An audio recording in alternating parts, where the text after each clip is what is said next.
Hi friends, आज के इस वीडियो में हम बात करने वाले हैं फंडामेंटल राइट्स के बारे में। फंडामेंटल राइट्स इंडियन कॉन्स्टिट्यूशन के पार्ट 3 में आर्टिकल 12 से लेकर आर्टिकल 35 तक है। इससे पहले कि हम फंडामेंटल राइट्स के बारे में बात करें, चलिए पहले जान लेते हैं किसी भी राइट को फंडामेंटल आखिर क्यों कहा जाता है। इसका दो रीजन है। पहला, ये सारे राइट्स किसी भी इंडिविजुअल को या फिर सिटीजन को मिलता है उस कंट्री का फंडामेंटल लॉ से, मतलब कॉन्स्टिट्यूशन से। और दूसरा, ये सारे राइट्स ऐसे राइट्स होते हैं जो कि एक इंडिविजुअल के ओवरऑल ग्रोथ के लिए बहुत ही ज्यादा जरूरी होता है। फंडामेंटल राइट्स के कॉन्सेप्ट को हमने यूएसए के कॉन्स्टिट्यूशन से लिया है। ये बात तो हम सभी जानते हैं कि जब इंडिया के कॉन्स्टिट्यूशन बन रहा था तो हमारे फाउंडिंग फादर्स ने बहुत सारा कॉन्स्टिट्यूशन पढ़े थे और उनमें से जो जो कॉन्सेप्ट उन्हें अच्छा लगा वो सारे कॉन्सेप्ट वो इंडियन कॉन्स्टिट्यूशन में डालने लगे। अब जब उन्हें यूएसए के कॉन्स्टिट्यूशन में फंडामेंटल राइट्स के कॉन्सेप्ट मिला तो उन्हें बहुत ज़्यादा अच्छा लगा और वो उन्हें इंडियन कॉन्स्टिट्यूशन में डाल दिए। यूएसए के कॉन्स्टिट्यूशन में फंडामेंटल राइट्स एक अमेंडमेंट के बाद आया था जिसे बिल ऑफ राइट्स कहा जाता है। लेकिन हमारे फाउंडिंग फादर्स को एक कॉन्सेप्ट इतना ज़्यादा अच्छा लगा कि उन लोगों ने एक अमेंडमेंट तक का इंतजार नहीं किया और हमारे ओरिजिनल कॉन्स्टिट्यूशन में ही फंडामेंटल राइट्स को डाल दिए। चलिए अब एक एक करके फंडामेंटल राइट्स के बारे में बात करते हैं। वैसे कहने को तो हमारे कॉन्स्टिट्यूशन के पार्ट 3 में आर्टिकल 12 से लेकर आर्टिकल 35 तक फंडामेंटल राइट के जिक्र है, लेकिन आर्टिकल 12 और आर्टिकल 30 में कोई भी फंडामेंटल राइट दिया नहीं गया है। आर्टिकल 12 में स्टेट का डेफिनेशन है और आर्टिकल 13 में लॉ का डेफिनेशन है नेगेटिव तरीके से। अब इसका क्या मतलब है ये मैं थोड़ी देर बाद बताता हूँ। पहले देख लेते हैं आर्टिकल 12 को जो स्टेट का डेफिनेशन दे रहा है। अब स्टेट का डेफिनेशन का जरूरत क्यों पड़ा? जितने भी सारे फंडामेंटल राइट्स हमारे पास है वो सारे के सारे फंडामेंटल राइट्स इन्फोर्सेबल है अगेंस्ट स्टेट। अब यहाँ पे ये जरूरी हो जाता है कि हमें स्टेट का डेफिनेशन पता हो, मतलब आखिर स्टेट के अंदर क्या क्या आता है। तभी तो अगर कोई फंडामेंटल राइट्स हमें ना मिले तो हम कोर्ट में जाके स्टेट के अगेंस्ट केस कर सकते हैं। अभी आर्टिकल 12 से जान लेते हैं स्टेट के अंदर क्या क्या आता है। यहाँ पे कहा गया है government of India, parliament of India, government of states, legislature of states, all other local authorities within the territory of India और under the control of India. ये सब कुछ स्टेट के अंदर आएगा। अब इसमें एक सवाल आता है, प्राइवेट कंपनी क्या स्टेट के अंडर आ सकता है? तो इसका जवाब है हाँ। अगर प्राइवेट कंपनी स्टेट के कोई काम कर रहा है तो उस दौरान प्राइवेट कंपनी स्टेट के अंदर आ सकता है। अब बात करते हैं आर्टिकल 13 के बारे में। जैसा कि मैं कुछ देर पहले कहा था कि इसमें लॉ का डेफिनेशन है लेकिन नेगेटिव तरीके से। चलिए आप उसे डिटेल में देखते हैं। यहाँ पे कहा गया है कुछ भी लॉ बन सकता है, लेकिन ऐसा कोई भी ऑर्डर, एक्शन, लेजिस्लेशन, अमेंडमेंट जो कि इंडियन कॉन्स्टिट्यूशन के पार्ट 3 को वायोलेट, एब्रिज या कॉन्ट्राविन करता है उसे लॉ नहीं माना जाएगा। और अगर लेजिस्लेचर ने ऐसा कोई लॉ बना दिया जो कि इंडियन कॉन्स्टिट्यूशन के पार्ट 3 को वायोलेट, एब्रिज या फिर कॉन्ट्राविन करता है तो सुप्रीम कोर्ट के पास ये पावर है कि वो जुडिशियल रिव्यू के जरिए उस लॉ को नल एंड वॉइड घोषित कर सकते हैं। चलिए अब आर्टिकल 14 के बारे में बात करते हैं। आर्टिकल 14 में इक्वालिटी बिफोर लॉ और इक्वल प्रोटेक्शन ऑफ लॉस के कॉन्सेप्ट दिया गया है। इक्वालिटी बिफोर लॉ का कॉन्सेप्ट हमने लिया है ब्रिटिश कॉन्स्टिट्यूशन से और ये एक नेगेटिव कॉन्सेप्ट है। इस कॉन्सेप्ट में कहा गया है कानून की नजर में सभी समान है, चाहे वो अमीर हो या गरीब, छोटा हो या बड़ा, लड़का हो या लड़की। अगर कोई एक जैसा क्राइम करेगा तो उसके लिए एक ही सजा होगा। जबकि जो दूसरा कॉन्सेप्ट है इक्वल प्रोटेक्शन ऑफ लॉस, ये हमने यूएसए के कॉन्स्टिट्यूशन से लिया है और इसमें कहा गया है कि सिचुएशन को देख के जजमेंट देना चाहिए। इसका मतलब क्या है, चलिए एक एग्जांपल से देखते हैं। मान लीजिए कोई एक एडल्ट ने एक गन से किसी इंसान का खून कर दिया और दूसरी केस में एक बच्चे के हाथ में गन आ गया और वो खेल खेल में एक इंसान को मार दिया। अब दोनों केस में मर्डर तो हुआ है लेकिन दोनों का इंटेंशन पूरी तरीके से अलग है।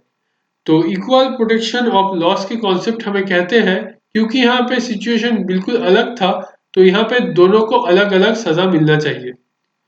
अभी कौन सी केस में इक्वालिटी बिफोर लॉ का कॉन्सेप्ट लगेगा और कौन सी केस में इक्वल प्रोटेक्शन ऑफ लॉस का कॉन्सेप्ट लगेगा, ये हमारे कॉन्स्टिट्यूशन मेकर ने छोड़ दिया है जज के ऊपर।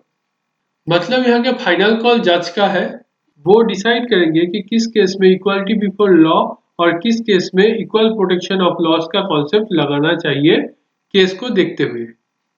अब आगे बात करते हैं आर्टिकल 15 के बारे में, जहां पे कहा गया है the state shall not discriminate against any citizen on the grounds only of religion, race, caste, sex और प्लेस ऑफ बर्थ। यहाँ पे एक ध्यान देने वाला वर्ड है ओनली।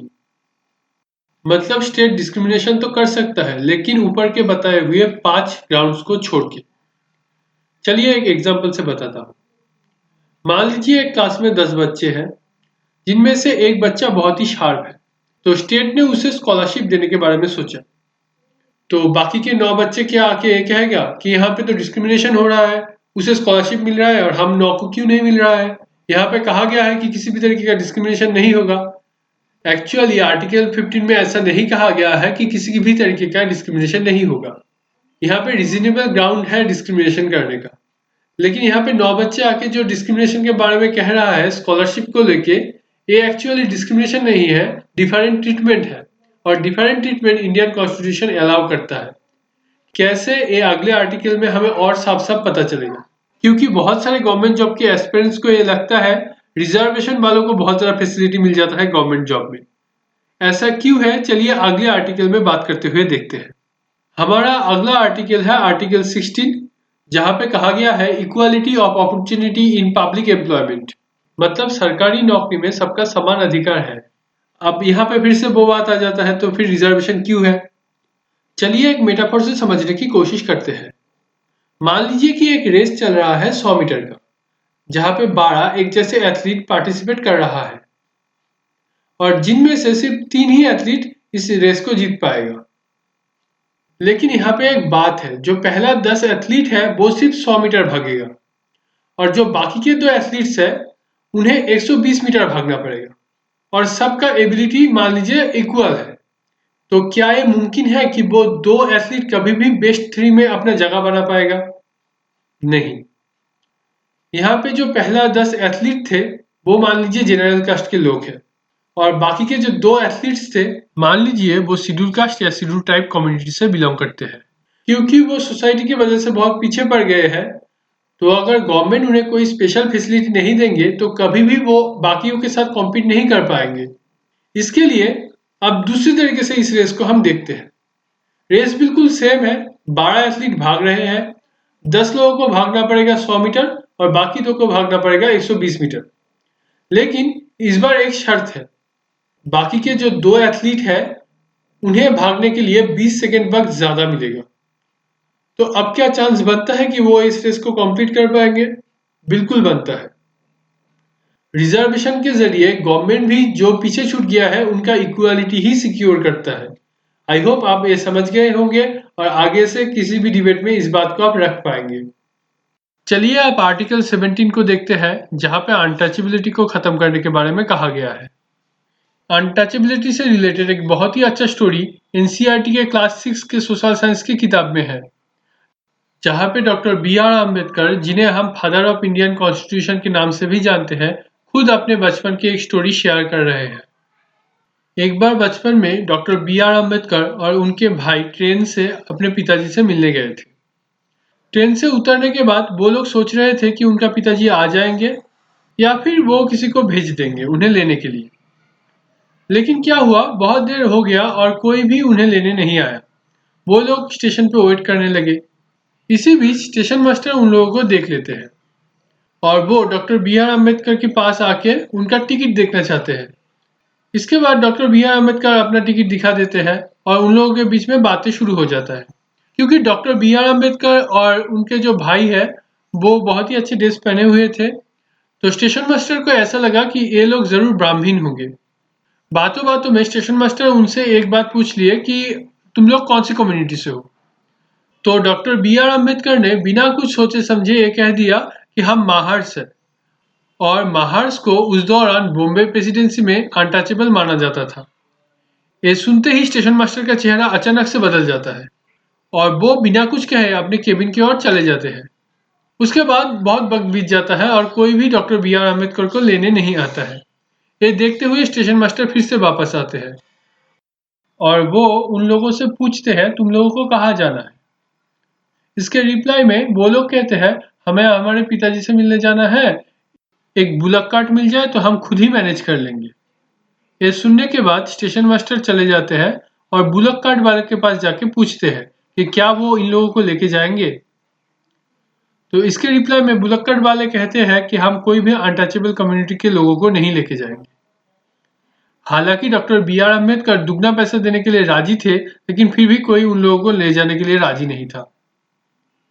ऐसे बहुत सारे इंसिडेंट देखने के बाद डॉक्टर बी आर अम्बेडकर बड़े होकर एक बहुत ही बड़े दलित के लीडर बने और जब उन्हें कॉन्स्टिट्यूशन बनाने का मौका मिला तो उन्होंने कॉन्स्टिट्यूएंट असेंबली में ये प्रपोज किए कि हमें अनटचेबिलिटी को हर एक फॉर्म में खत्म करना चाहिए और कॉन्स्टिट्यूएंट असेंबली में भी ये प्रपोजल यूनानिमसली एक्सेप्ट हुआ। और इसीलिए आर्टिकल 17 फंडामेंटल राइट में एक ऐसा आर्टिकल है जहाँ पे कोई भी एक्सेप्शन नहीं है। जहाँ पे आर्टिकल 17 में ऐसे लोगों के बारे में कहा गया है जो सोसाइटी में बहुत ही पीछे पड़े हुए थे, वही आर्टिकल 18 में ऐसे लोगों के बारे में कहा गया है जो कि सोसाइटी से कुछ ज़्यादा ही प्रिविलेज लेके बैठे थे। क्योंकि ब्रिटिश के टाइम में कुछ ऐसा था कि वो हमारे जमींदार को अलग अलग टाइटल दिया करते थे, जैसे राय बहादुर, दीवान बहादुर, राय साहेब। ये सब टाइटल डायनेस्टिकल टाइटल है, मतलब अगर मुझे मिल गया तो मेरे बेटे को भी मिलेगा, उसके बाद उसके बेटे को भी मिलेगा। इसके लिए कुछ भी करने का जरूरत नहीं है। आर्टिकल 18 में ये सब टाइटल को एबोलिश करने के बारे में कहा गया है। हालांकि कोई एकेडमिक टाइटल या फिर मिलिट्री टाइटल रख सकता है, जैसे कि आप डॉक्टर है तो डॉक्टर, इंजीनियर, चार्टर अकाउंटेंट ये सब कह सकते हैं, और कोई मिलिट्री में है तो कमांडर, मेजर, लेफ्टिनेंट ये सब टाइटल रख सकता है। तो आज के वीडियो को यहीं पे ख़त्म करते हैं। वीडियो काफ़ी लंबा हो गया है, इससे ज़्यादा बड़ा करूँगा तो मुझे बनाने में भी ज़्यादा वक्त लगेगा और आप लोग भी देखते-देखते बोर हो जाएंगे।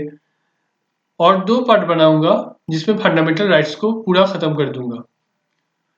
अभी के लिए आप कमेंट करके बताइए आपको ये वीडियो कैसा लगा। अच्छा लगा है तो लाइक कीजिए, शेयर कीजिए अपने फ्रेंड्स और फैमिली के साथ। और अगर आप हमारे चैनल में नए हैं तो सब्सक्राइब करने के बाद बेल वाला आइकन पर क्लिक करना। इससे जब भी हम कोई नया वीडियो अपलोड करेंगे आपके पास नोटिफिकेशन आ जाएगा। Finally, thanks for watching.